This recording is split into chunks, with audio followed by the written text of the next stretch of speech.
مجید یا ایھا الذین آمنوا استعینوا بالصبر والصلاۃ ان اللہ مع الصابرین ولا تقولوا لمن يقتل في سبيل الله اموات بل احیاء ولکن لا تشعرون ولنبلونکم بشیء من الخوف والجوع ونقص من الاموال والانفس والثمرات وبشر الصابرین الذین اذا اصابتهم مصیبۃ قالوا انا للہ وانا الیہ راجعون۔ صدق اللہ مولانا العلی العظیم۔ حاضرین و ناظرین گرامی، السلام علیکم ورحمۃ اللہ وبرکاتہ۔ آج میری گفتگو کا موضوع بہت مشکل ہے، یعنی اجتہاد کے موضوع پر گفتگو کرنا، ایسی گفتگو جو عام فہم ہو، بہت مشکل ہے۔ تاہم میں کوشش کروں گا کہ چونکہ یہ موضوع بہت اہم ہے اور اس میں لوگوں کے درمیان بہت سی غلط فہمیاں پائی جاتی ہیں، اس لیے اس موضوع پر گفتگو کرنا میں نے ضروری سمجھا۔ غور کیجیے گا، اگر آپ عادل نہیں ہیں، مومن نہیں ہیں، تو قرآن کیا کہتا ہے؟ اولئک کالانعام بل ھم اضل۔ تم کیا سمجھتے ہو وہ انسان ہے؟ نہیں، وہ جانور کی طرح ہے، بلکہ جانور سے بھی گزرے گزرا۔ کیا تصور دیا اس نے؟ یعنی اس کو ایبل ہونا چاہیے، فٹ پرسن ہونا چاہیے، لائق آدمی ہونا چاہیے، متقی ہونا چاہیے، پرہیزگار ہونا چاہیے۔ میرا آقا، میرا مالک، میرا سردار جب دنیا سے جا رہا تھا، آخری وقت ایسا بخار تھا کہ حضرت عباس کہتے ہیں کہ آپ کے سامنے جا کے کھڑا ہوا تو ایسا معلوم ہوا جیسے کسی تنور کے سامنے کھڑا۔ پیالے میں ہاتھ ڈبوتے تھے، چہرے پر پھول۔ ان للموت لسکرات، بہت موت سخت ہے۔ حضرت مولانا سید محمد متین ہاشمی رحمت اللہ علیہ آج ہم میں نہیں ہے، لیکن ان کی آواز اب بھی کانوں میں گونجتی ہے۔ مولانا سید محمد متین ہاشمی ایک عالم، ایک خطیب، ایک صوفی، ایک فقیہ، ایک قانون دان، اور سب سے بڑھ کر یہ ایک عاشق رسول اللہ والے۔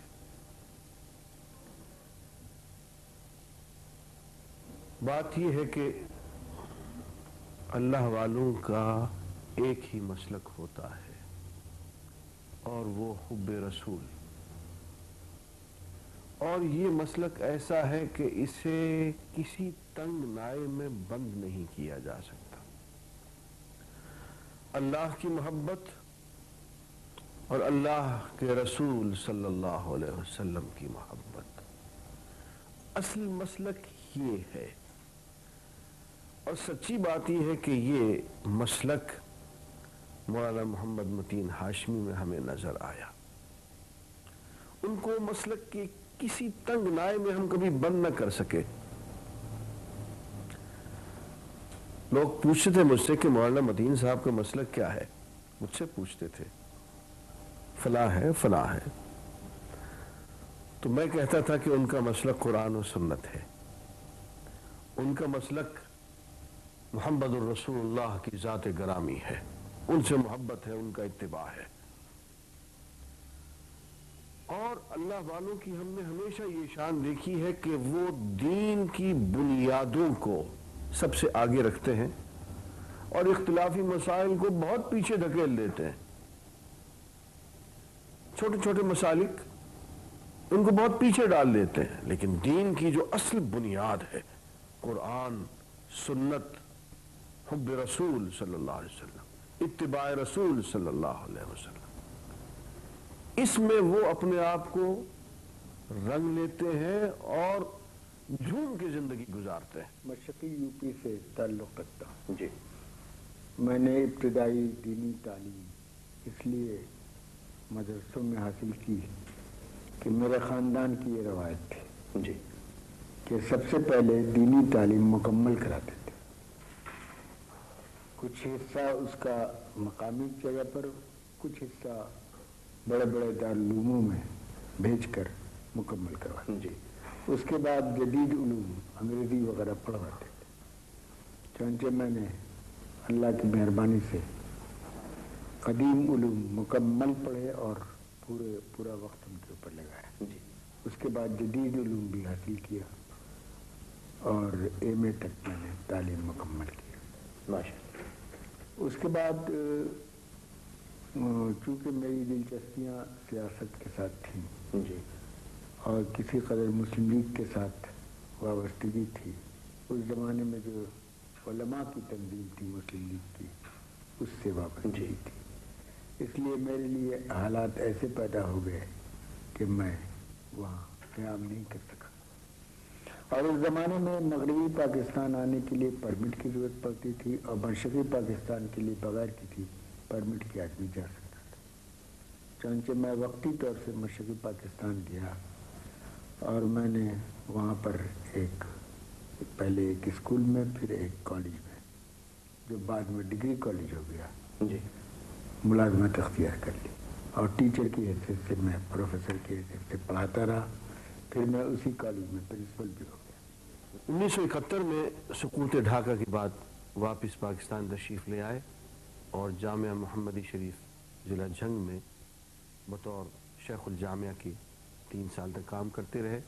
1974 میں آپ واپس تشریف لائے لاہور میں اور یہاں دیال سنگھ ٹرسٹ لائبریری میں ایک ریسرچ سیل ہے، اس کے ڈائریکٹر کے طور پہ آخر وقت تک کام کرتے رہے.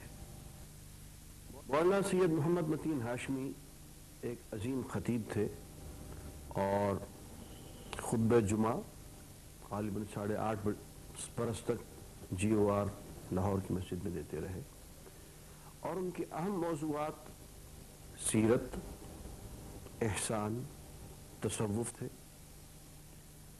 حیرت کی بات یہ ہے کہ آخری 3.5 سال تک وہ صرف ایک موضوع احسان پہ خطبہ دیتے رہے اور ان کا آخری خطبہ سیدنا صدیق اکبر رضی اللہ تعالی عنہ کے آخری ایام پہ تھا.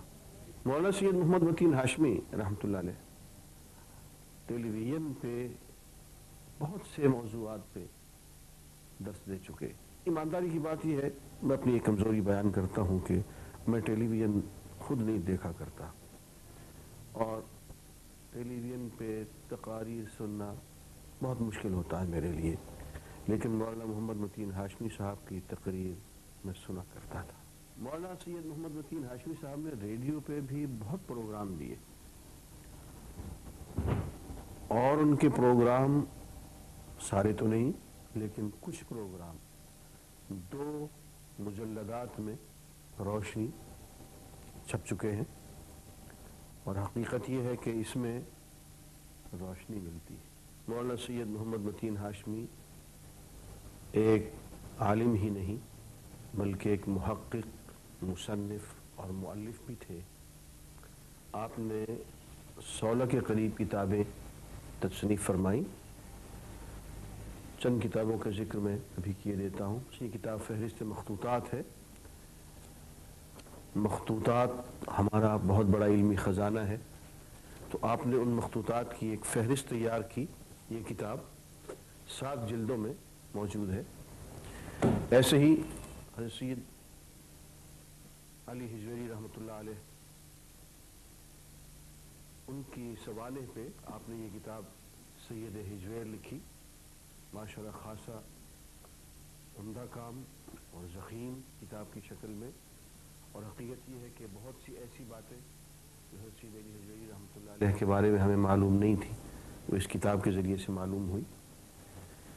پھر اس دور کی ایک بہت بڑی ضرورت، ایسی بڑی ضرورت کہ جس کا ذکر جنرل ضیاء الحق صاحب نے مدینہ منورہ میں علماء کے سامنے کیا اور مجھ سے کہا کہ یہ تم لکھ سکتے ہو تو پاکستان میں آؤ اور بیٹھ کے لکھو.